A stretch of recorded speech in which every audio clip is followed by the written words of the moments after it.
Vão lá, crianças, aproveitem, só as crianças. Você que ficou aqui, eu quero, e você que está comigo na internet, eu quero que você se prenda, se conecte a essa mensagem e não deixe que nada possa atrapalhar a tua atenção. Hoje nós chegamos, fico feliz pelos irmãos que estão nos visitando, que Deus abençoe a vida de vocês. Aqui é a casa de oração, aqui é a casa de vocês, sinta-se em casa, e o que eu não consegui falar, que Deus possa trabalhar o coração de vocês e falar aos corações de cada um, né? Se tiver alguma dúvida também pode nos perguntar, não tem problema nenhum, nós vamos juntos caminhando com isso. Chegamos hoje à última mensagem da série A Espera de um Milagre. Eu espero que você tenha absorvido as mensagens. A Vanessa aqui deu um spoiler aqui da mensagem, e eu vou falar uma coisa, Vanessa, que bom, se eu soubesse eu tinha te convocado para poder pregar, ia ser mais legal. Mas essa mensagem, foram 7 mensagens com a de hoje, falando, narrando os 7 milagres de Jesus em João. Então depois você pode ler ali, João, fazer uma leitura, é um texto maravilhoso, e eu espero que você tenha colhido aprendizados e práticas para a sua vida. Para mim ficou gravado a mensagem hambúrguer de sardinha. Quem não veio, né, vai ter que recorrer à internet e ver lá. É a mensagem onde Jesus alimenta a multidão. A nossa vida espiritual, nós nunca vamos morrer de fome. Jesus vai sempre nos alimentar. Ele sempre tem algo vivo para mim e para você, para que nós possamos saciar a nossa fome com Ele. Qual foi a sua mensagem que ficou gravado para você? O que ficou impregnado na sua cabeça dessa série A Espera de um Milagre? Hoje nós vamos falar, e você pode abrir a sua Bíblia, lá em João 11, e nós faremos a leitura de alguns versículos. João 11, versículo 1, vamos ler o começo dele, de versículo 1 até o versículo 21, vou fazer uma leitura rápida, e você vai poder me acompanhar comigo. Texto do Evangelho de João. Você que está em casa, pode abrir a sua Bíblia em João 11, versículo 1 até o 21, diz assim: havia um homem chamado Lázaro, ele era de Betânia, do povoado de Maria e de sua irmã Marta. E aconteceu que Lázaro ficou doente. Maria, sua irmã, era a mesma que derramara perfume sobre o Senhor e lhe enxugara os pés com os cabelos. Então as irmãs de Lázaro mandaram dizer a Jesus: Senhor, aquele a quem amas está doente. Verso 4, ao ouvir isso, Jesus disse: essa doença não acabará em morte, é para a glória de Deus, para que o Filho de Deus seja glorificado por meio dela. Jesus amava Marta, a irmã dela, e Lázaro. No entanto, quando ouviu falar que Lázaro estava doente, ficou mais 2 dias onde estava. Depois disse aos seus discípulos: vamos voltar para a Judéia. Eles disseram: mestre, há pouco os judeus tentaram apedrejar-te, e assim mesmo vais voltar para lá? Jesus respondeu: o dia não tem 12 horas? Quem anda de dia não tropeça, pois vê a luz desse mundo. Quando anda de noite, tropeça, pois nele não há luz.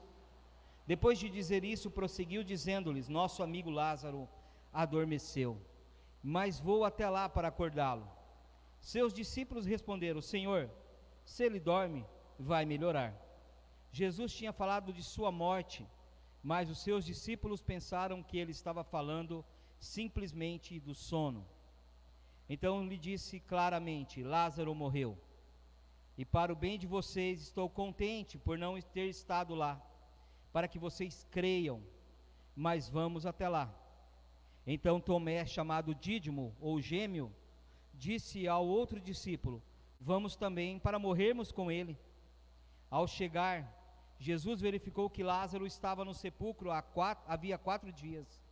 Betânia distava a cerca de 3 quilômetros de Jerusalém, e muitos judeus tinham ido visitar Marta e Maria para confortá-las pela perda do irmão. Quando Marta ouviu que Jesus estava chegando, foi encontrá-lo, mas Maria ficou em casa. Disse Marta a Jesus: Senhor, se estivesses aqui, meu irmão não teria morrido. Feche seus olhos, nós vamos orar mais uma vez. Pai, em nome de Jesus, obrigado pelo seu texto lido. A tua palavra é viva, eficaz, perfeita, completa.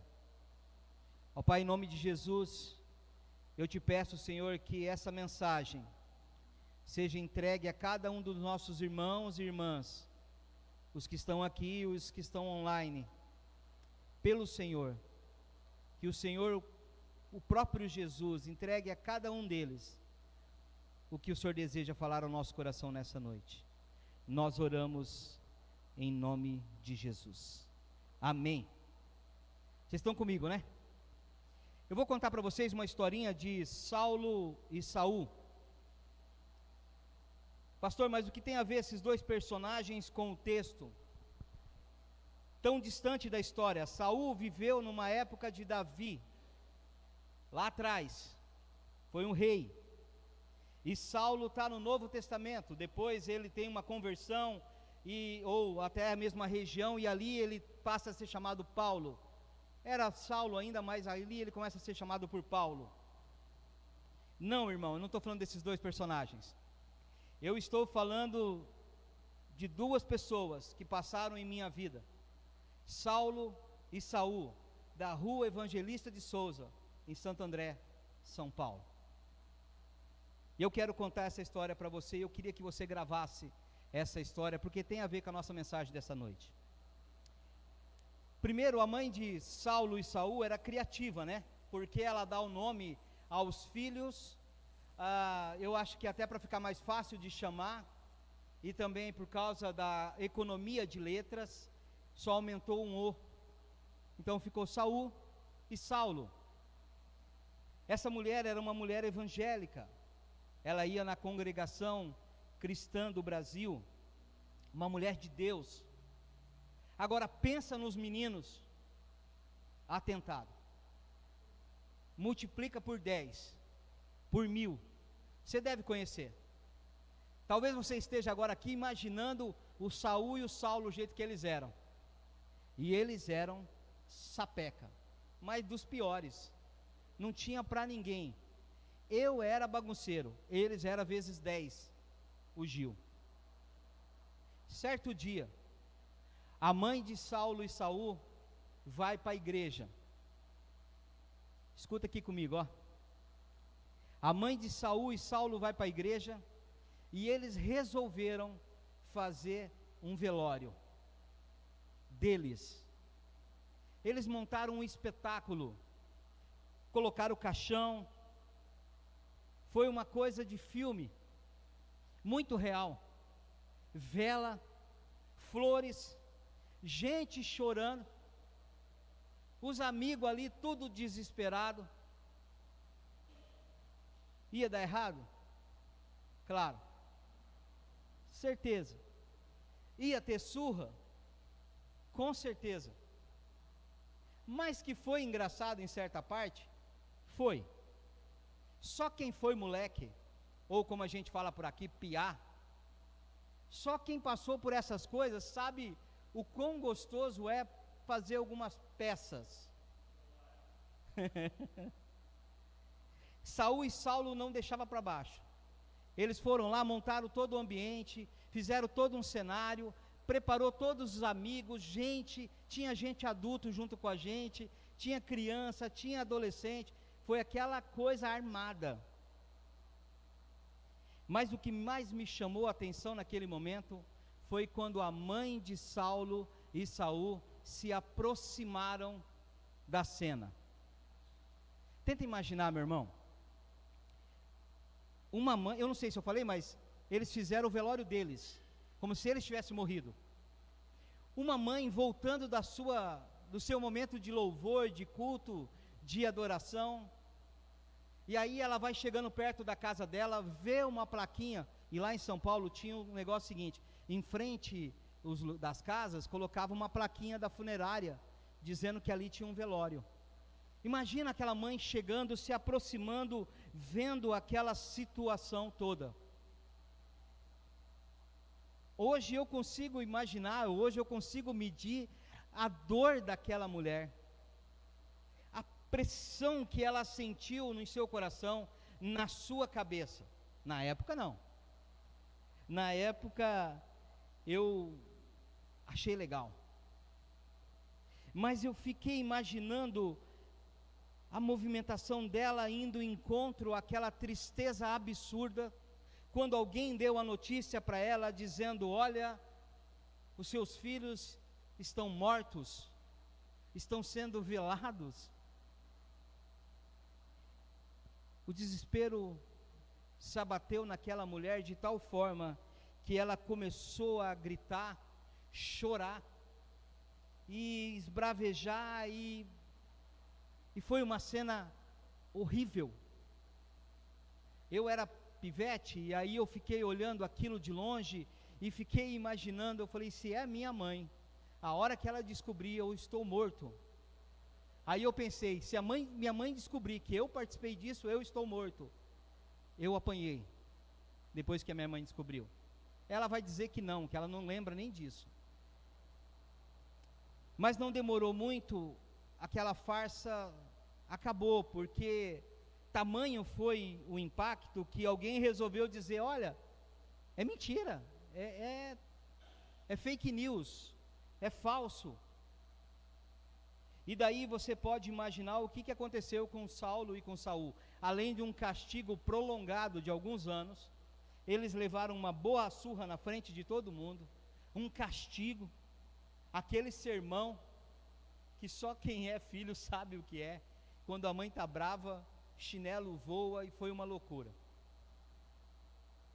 Bom, o que eu posso dizer para vocês é, ainda bem que as crianças quase todas saíram, não façam isso em casa. E se você é adulto, também não faça isso em casa.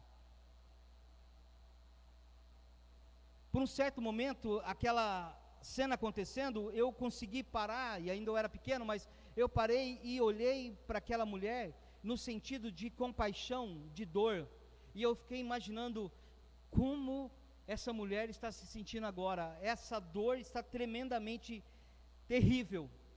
Vamos voltar atrás. Como que a gente faz para parar com isso? Como que a gente consegue interromper essa dor? Para que nós fizemos isso? A minha cabeça começou a entrar em parafuso, e eu me coloquei naquela situação como sendo o culpado daquela história. As flores, fui eu quem arrumei. Saí coletando flor, rosinha, margarida, para fazer uma coroa. Gente, aquilo foi assim cortante para mim. Para que eu fiz aquilo? Eu quero trazer aqui a sua atenção para a nossa lembrança de que eu e você já passamos por dores. Sim ou não? Passamos ou não passamos por dores? Quem aqui já nunca passou por uma situação complicada, de tremenda dor? Alguém? Pastor, eu tenho sei lá quantos anos e graças a Deus nada me aconteceu. Não, meu irmão, todos nós vivemos os nossos lamentos, todos nós vivemos as nossas lágrimas, todos nós temos as nossas quedas, e a maioria das vezes eu e você estamos sozinhos. A dor bate. Quantas vezes que dormimos com o nosso coração apertado, com vontade de chorar, sem poder compartilhar até mesmo com a nossa esposa, ou com o nosso marido, ou com o nosso filho, alguma coisa que nós estávamos passando. uma dor que apertava o nosso coração, sufocava as nossas vidas, fazia a gente perder sono. Quantas vezes você e eu saímos de uma conversa e dissemos: por que eu não falei aquilo? Por que eu não abri minha boca e disse isso, isso, isso? Ou também, porque eu fui falar aquilo? E saio daquela situação com dor, com lamento, com tristeza. Uma coisa é certa, tanto eu quanto você já passamos por momentos de desespero. Eu e você já enfrentamos isso, e talvez eu e você ficamos com uma sensação que a mãe do Saul e do Saulo teve naquele momento, de solidão, de impacto, de uma dor tremenda em nosso peito, uma tristeza tão forte, que a gente pergunta: o que nós vamos fazer? Nesse momento, a única coisa que vem na nossa cabeça é: e agora? O que eu faço com essa situação? O que eu faço com esse desespero? O que a Bíblia tem para nos dizer, meu irmão? O que a Bíblia tem para nos ensinar a respeito dessa dor que às vezes bate à nossa porta, que às vezes vem de uma forma tão rápida que nos coloca contra a parede? Confiar em Deus talvez seja a resposta mais rápida que a gente tenha. Talvez alguém disse para Marta e Maria: confia em Deus. Ou alguém falou para a mãe de Saul e de Saulo: fica tranquila, essa dor vai passar. Mas, apesar de ser uma resposta até mesmo verdadeira, de confiar em Deus, ela não é fácil, e ela é muito complexa. Ela às vezes não consegue responder a todas as dores que nós vivemos. Olha o texto. Se você não fechou o seu texto, nós vamos lá para João 11 de novo. O texto começa falando de um grau de relacionamento de Jesus com aquela família, um grau de proximidade. Jesus era brother deles, era irmão. Jesus amava aquela família. Jesus tinha um carinho todo especial por Lázaro, Marta e Maria. A Bíblia vai falar isso. Logo no versículo 1 diz assim: havia um homem chamado Lázaro. Ele era de Betânia, do povo de Maria e de sua irmã Marta. E aconteceu que Lázaro ficou doente. E aí lá no verso 5 vai dizer: Jesus amava Marta, a irmã dela, e Lázaro. Quando a dor está longe, parece que nem é tão dolorido. Quando o sofrimento é com alguém muito distante da gente, parece que não faz parte da nossa história. Nós passamos aí por uma fase, estamos passando, mas passamos por um momento de Covid muito complicado. Quantas pessoas morreram? E muitas vezes nosso olhar era um olhar distante, porque não chegou a bater a nossa porta. Mas quando está perto, mas quando essa dor invade as nossas casas, quando essa dor chega na nossa família, tudo desaba. Eu perdi muitos amigos meus nessa época da Covid. E quando começou, a minha resposta, apesar de pedir a Deus que fosse, que Deus cuidasse do povo, que a gente pudesse se proteger, mas o meu sentimento é: esse não se cuidou. Mas aí foram 2 pessoas, aí eu pensei: meu Deus, mais uma. Foram 3, 4, 5, ao ponto de eu contar 43 pessoas próximas ou conhecidas de mim que morreram de Covid. Quando eu tive Covid, aquilo se abateu de tal forma em mim, porque o desespero bateu à minha porta. Ontem eu falava com o Clevinho aqui, eu dizia para ele, rapaz, eu sou muito bom para poder ajudar alguém que eu não conheço. Se acontecer um acidente e eu não conheço a pessoa, e o cara cortou a perna, tem que amputar, eu não tenho problema, eu vou lá, ajudo, tudo bem. Aí eu falei para o Clevinho, mas Clevinho, se é você, que eu conheço, ou qualquer um de nós aqui, ou alguém da minha família, que corta um dedo, eu já quase desmaio, já dá um ruim em mim. Quando o desespero aproxima da gente, parece que a dor é maior, parece que começa a ficar algo de tamanho peso que a gente não consegue. E aqui eu fico pensando em Jesus, porque o texto vai dizer que ele amava aqueles três. Jesus era amigo de Lázaro, de Marta e de Maria, ele tinha um amor por aqueles três, de tal forma, e eu acredito que não foi um desafio fácil para Jesus esperar, ir em encontro a Lázaro. Não foi uma coisa fácil de Jesus receber, saber que aquele amigo dele, aquele irmão de caminhada dele, havia morrido. Mesmo Jesus sabendo lidar com o sofrimento, com a morte, com a vida, mas não foi algo fácil. Tanto é que esse texto depois vai dizer que Jesus chorou. Lidar com a dor e o sofrimento nosso não é fácil. Nós não podemos minimizar a dor e nem o sofrimento. A dor é uma coisa incomum, às vezes tão intensa, que nos tira o apetite, que nos dá culpa. Por que eu não resgatei o meu pai lá do hospital? Por que eu deixei meu marido fazer isso? Por que eu deixei a minha esposa fazer isso? Às vezes nos dá dor física, atrapalha a nossa cabeça. Quantas pessoas passam por um sintoma de doença na família, morte, alguma coisa, e fica ruim da cabeça.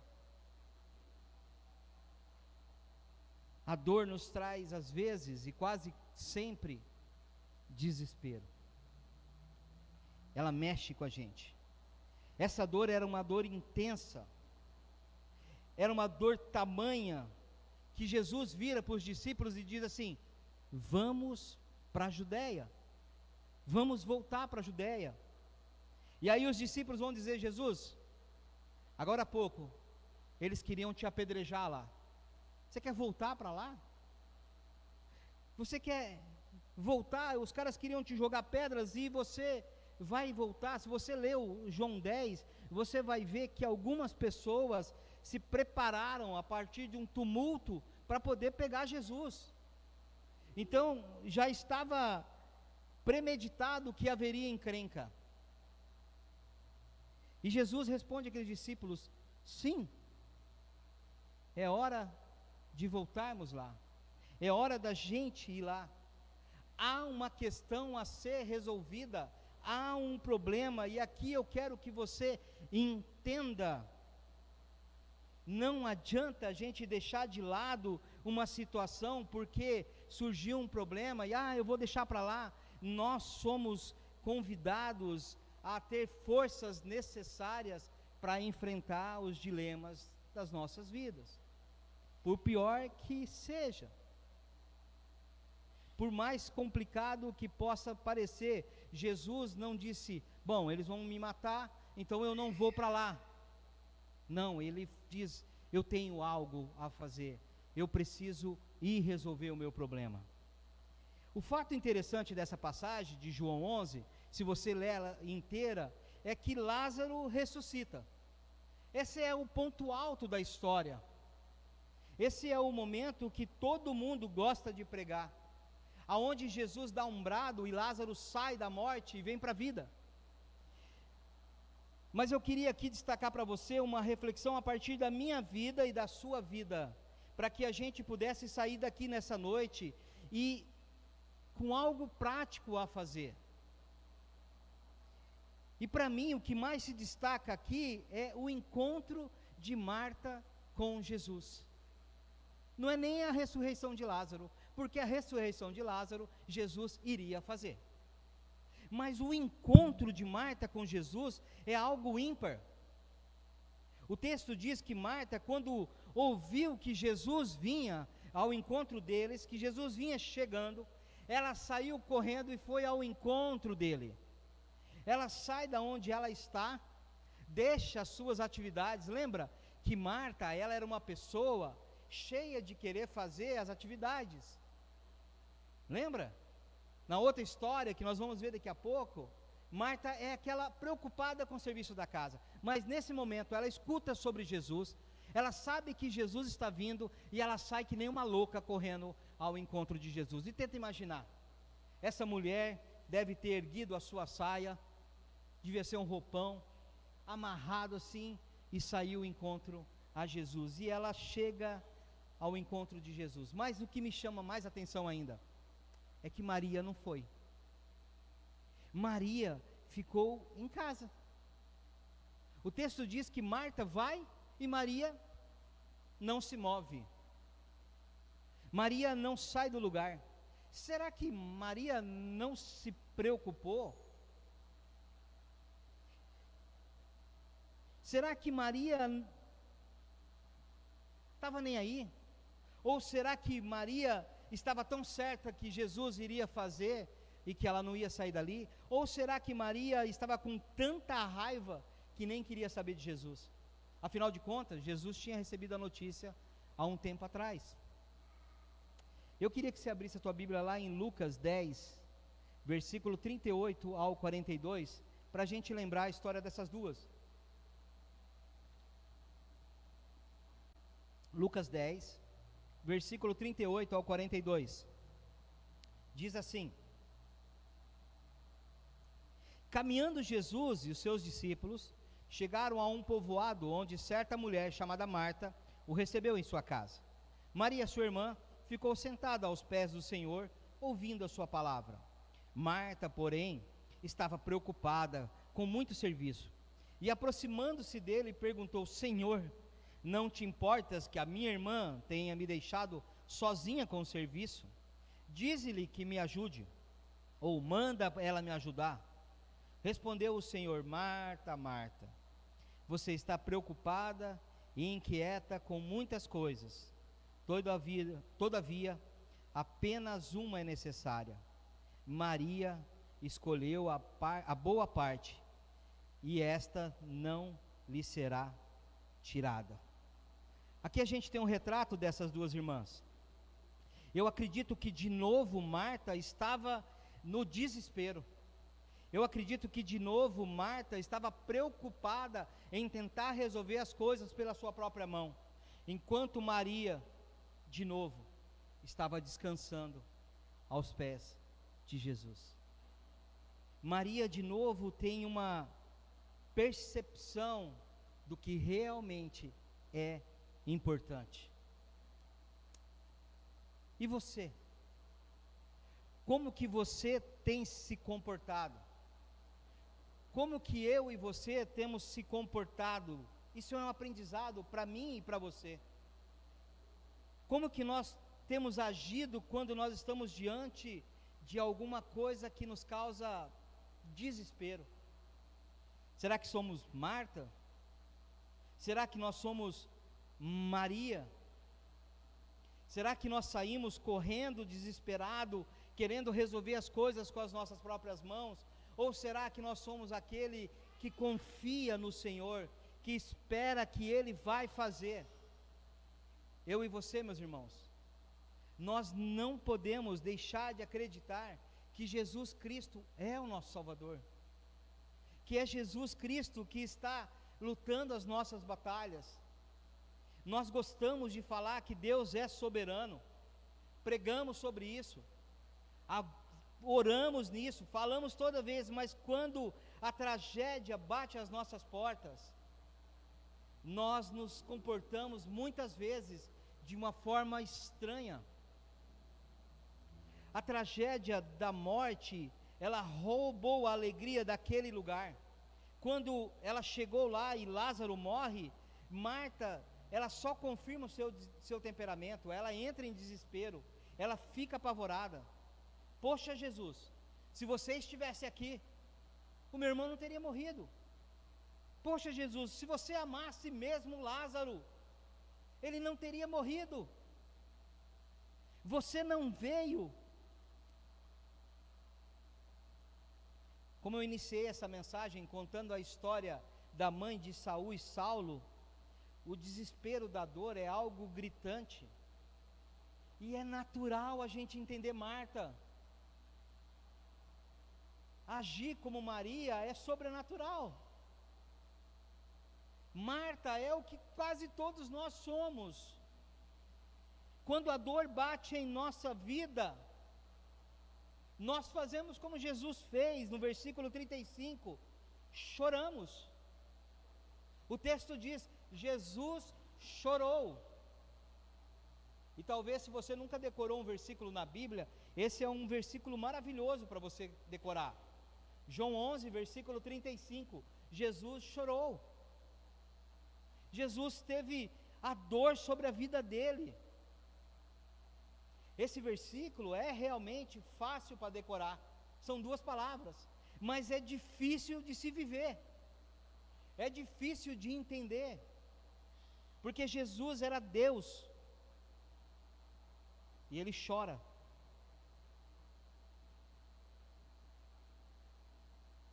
Nós passamos por lutas, nós passamos por dificuldade, e tanto eu quanto você, sim, sentiremos a dor, mas como encaramos essa vida?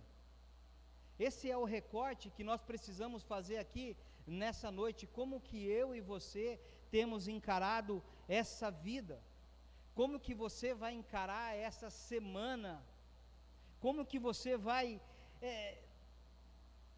andar os seus dias daqui até o final da sua vida?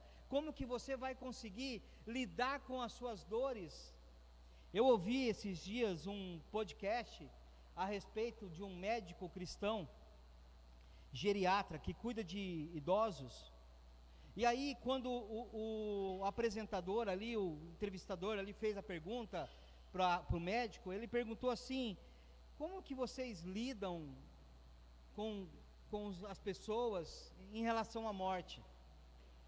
Como que você vai falar para eles? Como que você tem, como médico, era um médico cristão, como que você faz isso?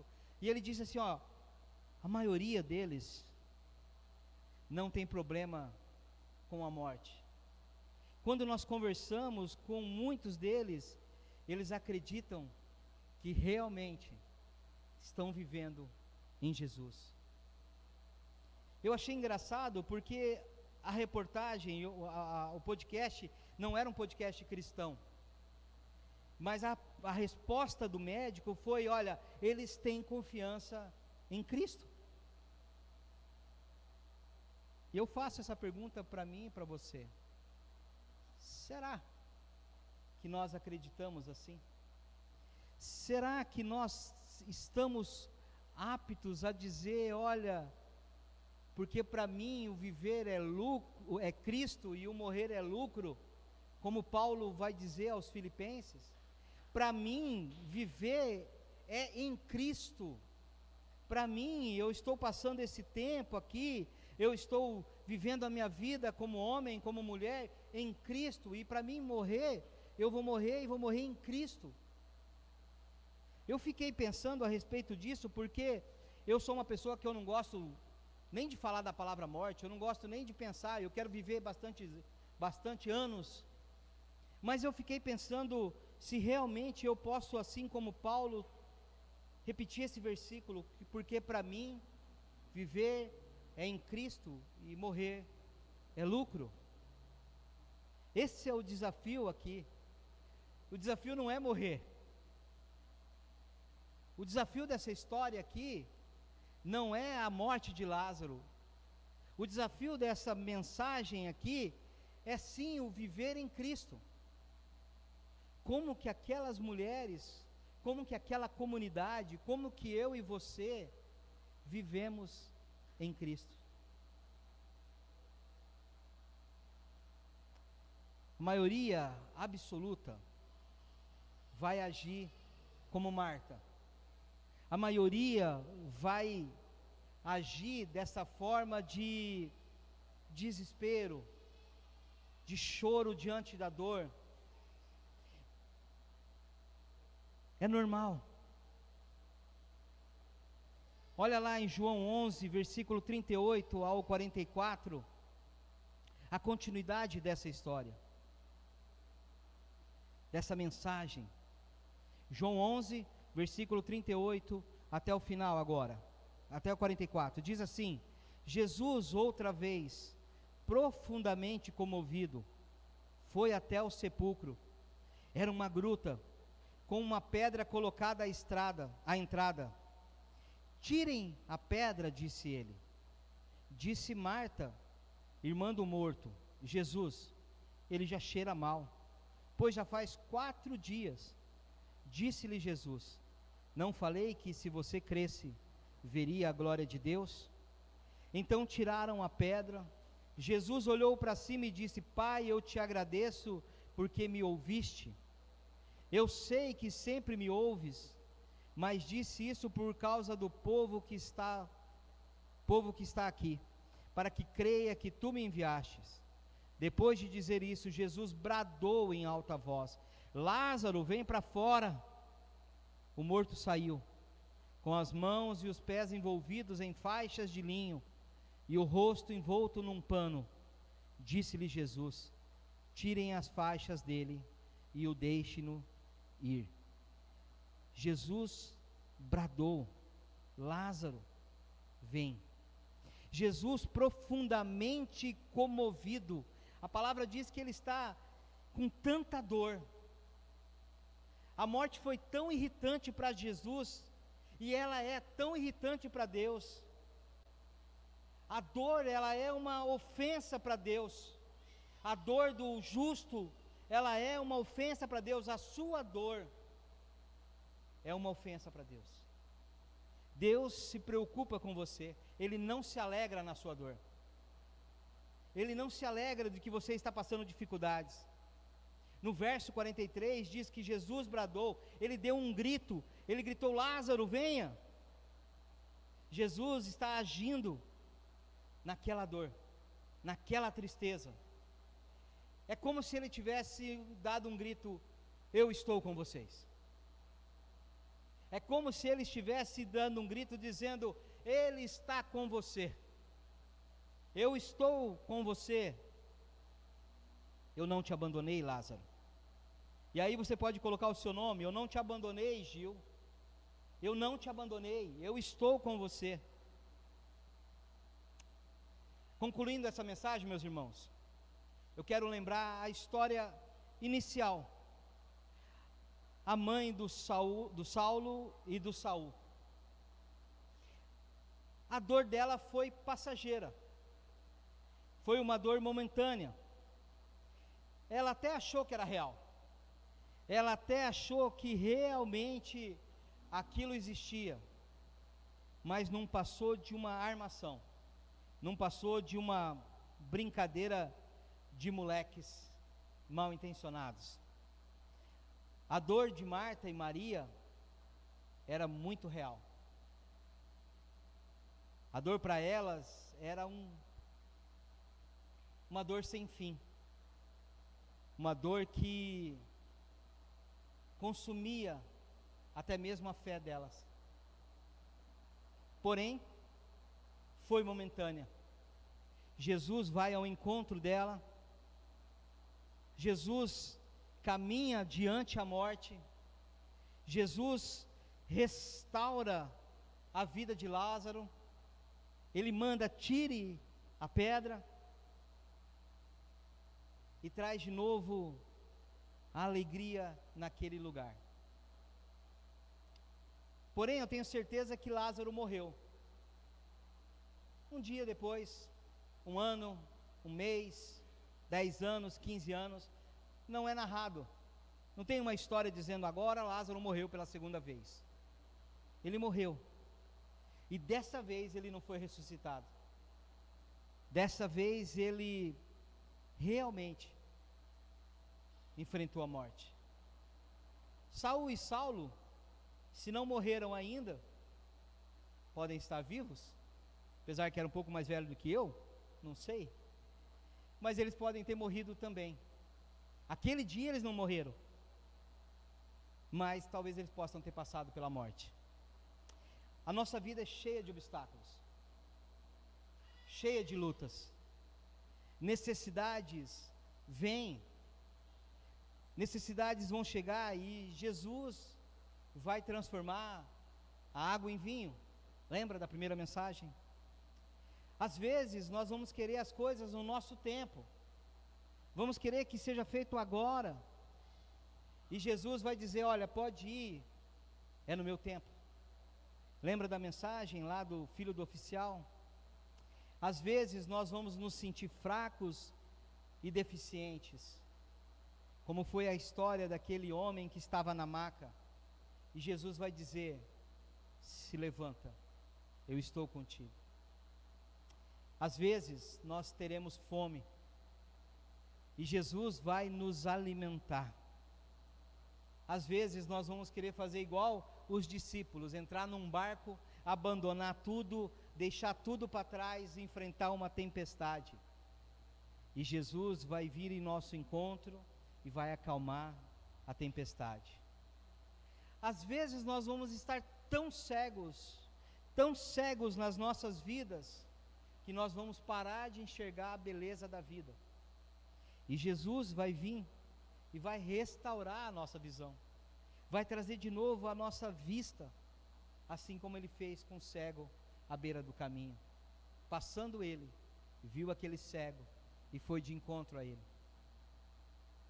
A dor pode não ser passageira, ela pode ser algo real, mas aqui fica um desafio para mim e para você: vivermos em Cristo, viver essa vida com Cristo.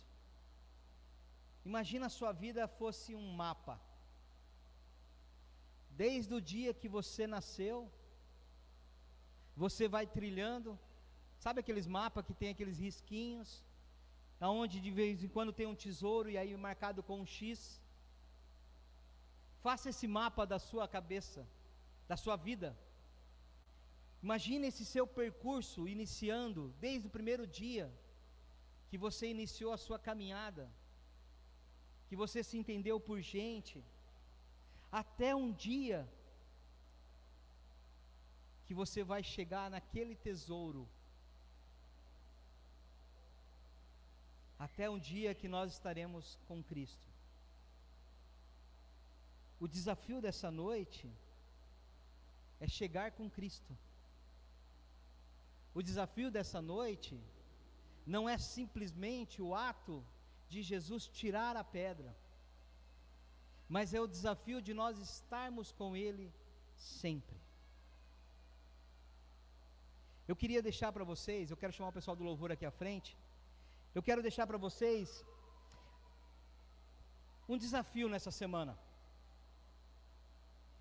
Eu queria que você entregasse vida para as pessoas, que você pudesse entregar vida para alguém que estivesse perto de você. Pode vir, louvor. Eu queria que você pudesse colocar em prática esse papel que Jesus fez com Marta, Maria e Lázaro, entregar vida. Pastor, como que a gente faz isso? Como que eu posso entregar vida? Talvez você possa entregar vida dando um presente para alguém, um presente inesperado. Vai até alguém e diz: olha, está aqui um presente, um bolo, umas esfirras, uma oração. Talvez você ajudar alguém em algum serviço, talvez você fazer um telefonema para alguém, cuidar de alguém. Imagine qualquer coisa que você possa entregar vida a alguém. E aí semana que vem, quem for pregar aqui vai ser o Aurélio, ele vai cobrar se você fez isso. Ele vai dizer: você entregou o presente dessa semana, você entregou vida. E vai começar pelo louvor, o louvor vai entregar vida para alguém. Nós vamos procurar, vai começar por você, você vai entregar vida para alguém. Você vai tirar a pedra de alguém. Imagina nós sermos uma comunidade reconhecida pelo amor. Imagina nós sermos uma comunidade reconhecida por entregar vida às pessoas. Nós começamos esse culto lendo 1 Coríntios 13, que diz: de nada adianta se não houver amor. Esse é o meu desafio para você nessa noite, porque a dor vai vir e ela é passageira, ela vai embora, vai deixar suas marcas, mas a vida em Cristo é eterna. Jesus tirou a pedra que separava a morte e a vida daquele homem. Você vai tirar a pedra de alguém que está precisando do seu amor. Feche seus olhos, nós vamos orar mais uma vez. Pai, em nome de Jesus,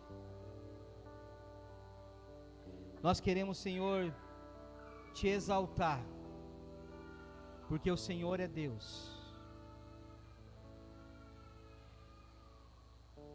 Nós queremos, Senhor, que realmente isso seja prática para as nossas vidas.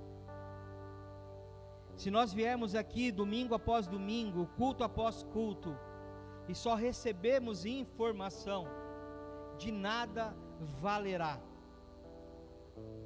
Vamos ser inteligentes, espertos, ó Pai, na Bíblia, mas nós seremos vazios, ocos da Tua presença. Por isso, Senhor, nós queremos, ó Pai, que seja real essa mensagem em nossas vidas. Tirem as pedras, IPI de morretes, amigos e amigas, irmãos e irmãs dessa igreja. Tirem as pedras da vida das pessoas. Se aproxime da vida das pessoas e entregue amor. Qualquer gesto de amor, qualquer prova que você é restaurado em Cristo Jesus. Porque para nós vivermos em Cristo, para nós é vivermos em Cristo. Para nós o que importa é vivermos em Cristo.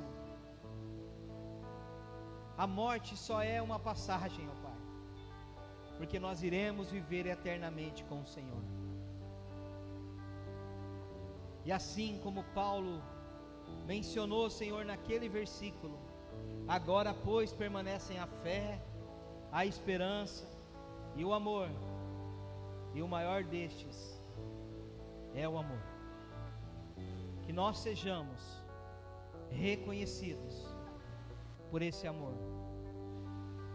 Que essa semana seja uma prova viva, que nós entendemos a mensagem, e não só entendemos, como nós colocamos ela em prática. Esse é o meu desafio, esse é o nosso desafio para essa semana. Nos faz, Senhor, entender sempre o Teu querer. Às vezes nós olhamos para o espetáculo, às vezes nós olhamos, Senhor, para o movimento, mas deixamos de olhar a Tua presença. E assim como aqueles irmãos testemunharam aquele grande feito, aonde o Senhor deu um brado e chamou Lázaro para fora, como eu queria estar naquela cena, e meus olhos olhando para Ti, ó Pai, e dizer: o meu Salvador venceu a morte. Nos ajuda, Senhor, a sermos essa comunidade de amor em Cristo Jesus. Amém. Vamos cantar mais uma canção.